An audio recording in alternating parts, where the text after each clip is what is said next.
Phophichit 博士。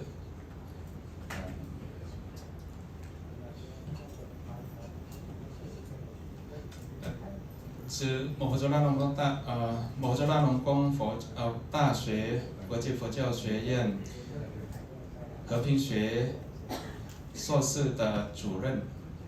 他的主题是通过内观禅修的练习增强情绪管理。各位法师、老师、同学们，大家好。我是 IBSC 的老师，今天我很高兴欢迎你们来到 IBSC 马哈朱拉隆功大学。我的中文不很好，所以今天我用英语好吗？可以。好的。I am a student of the Buddha's teaching and also a Vipassana meditation practitioner, which is discovered and taught by the Buddha 2,500 years ago. Human emotions. When we talk about emotions, humans are emotional beings. We are emotional beings. And emotions significantly influence how we react to the environment or the people and the choices that we make. And most of the time, we respond without being mindful. When we experience some difficulties in life or difficult situations or circumstances, for example, experience what we dislike, separate from what we like or who we love, and not getting what we want. Ask yourself, how long did it take you to recover back from those negative feelings or emotions? Some people take years. Some people take months. Some take weeks. Some take days, hours, minutes, or right away at the moment that they are being mindful of their emotions or feelings.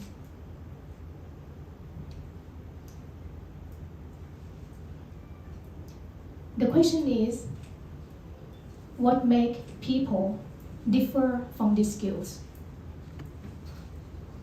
of bouncing back or coming back to themselves, to acknowledge the emotion that they have? The good news is, since it is a skill, and a skill is something that can be practiced.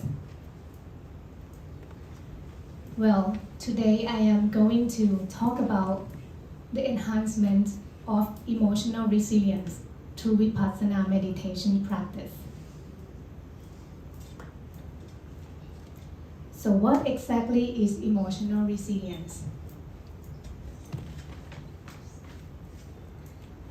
Western psychologists and scholars define emotional resilience as individual capacity to cope with adversity in life, and the continual choice of thoughts, feelings, and actions conducive to optimal performance across personal, team, and organizational domains.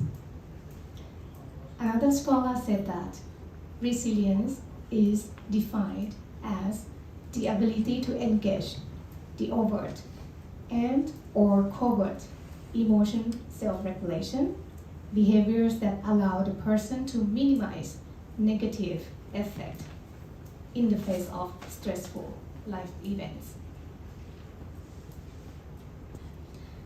So emotional resilience holds significance as a crucial skill that individuals can cultivate through the practice And this resilience enables individuals to effectively navigate life's challenges or life's fluctuation. Because our life sometimes go up and down. Sometimes we feel lucky, sometimes we feel unfortunate. Bad things happen to us. So this resilience help us to bounce back from the setbacks and maintain our mental well-being. And one of my previous research studies back in 2019, the finding indicated that mindfulness is one of the factors that enables resilience in individuals. And mindfulness or sati can be gained by the practice of Vipassana meditation. So Vipassana meditation, these words came from the Pali language, combining two words, vi and passana. The word vi can be translated as clear or special, and the word passana means to see. So Vipassana can be interpreted as seeing clearly or having insight. And in the aspect of seeing clearly, see what, right? How? So seeing clearly here means to have an insight into the mind and body phenomena, as well as understanding the Four Noble Truths, and to have an awareness of three common characteristics, or to recognize the true nature of things, that they are uncertain, subject to change, anicca, unsatisfying, dukkha, and comprehending that things are not in our control, anatta. And Vipassana meditation stands as a powerful tool for people to enhance their emotional resilience, and the effectiveness of Vipassana meditation lies on the fundamental of these three pillars. We call the three pillars of Vipassana meditation. First, morality or sila. Morality or sila involves living ethical life. For example, the 5 precepts: abstain from harming yourself and others, refraining from stealing, abstain from sexual misconduct, being truthful, and abstain from intoxicants that cause you heedlessness, which is opposite to mindfulness. Concentration. During the Vipassana practice, the practitioner will need to cultivate concentration in order to have a concentrated mind, to see the true nature of things that they are, for under the law of 3 common characteristics. And the wisdom. This is the ultimate objective or purpose of practicing Vipassana meditation. Through Vipassana practice, the development of concentration will help the practitioner to gain wisdom. The wisdom to see that things are subject to change, unsatisfying, and beyond your control. Therefore, we will have a new way to deal with things with wisdom. And in order to practice effectively, meditators should, or practitioners should, build these 3 foundations: sila, samadhi, and panya.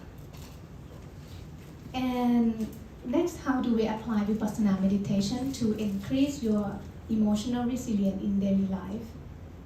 So in terms of Vipassana practice, we have 4 foundations for our mind to focus on. Firstly, mindfulness of the body, kaya vipassana. Second, mindfulness of feeling, vedana vipassana. Third is mindfulness of the mind, citta vipassana. And the fourth one is the mindfulness of the mental objects, which is the Dhamma vipassana. I would like to tell you a story. Once my meditation master asked me, Ajahn Matum, he called me Ajahn Matum. Matum is my nickname. Ajahn Matum, have you ever been heartbroken before?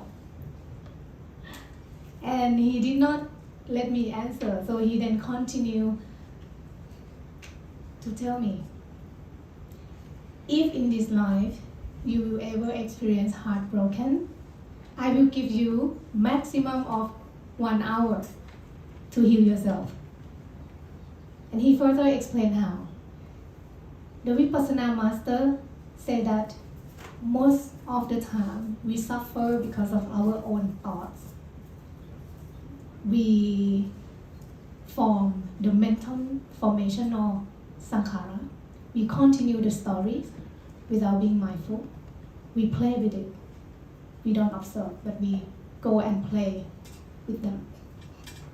So in order to get out of this suffering, you need to practice mindfulness. And the simple way to practice mindfulness is to simply bring your attention to your body movement. For example, in your daily life, if you ever face suffering because of your thoughts, you stuck in the past, you worry about the future because you're not at the present moment of what is happening here and now. So in order to bring back your mind from wandering like a monkey mind, you need to find home to your mind. And home to your mind is one of the fundamentals of mindfulness practice, which is the bodily contemplation. So you can bring your mindfulness back to your movement in everyday life. You walk, you eat, you take a shower, you move your hand, you move your feet, acknowledge of your own movement. At the moment you are acknowledging, you are being mindful. Your mind are not full of rush, hatred, delusion, or greed. That is a good moment, freedom. Your mind is free from suffering. So as we practice, we gain wisdom little by little. We gain mindfulness little by little. And when we want to use it, it's like you put mindfulness in your bank account. The more you accumulate it, you can call it quickly and have it enough to use in daily life. So I would like to conclude my presentation here, and I hope that today my presentation is beneficial to you more or less. Thank you very much. 谢谢. Thank you very much, Dr. Nadnapang, Phophichit, Director of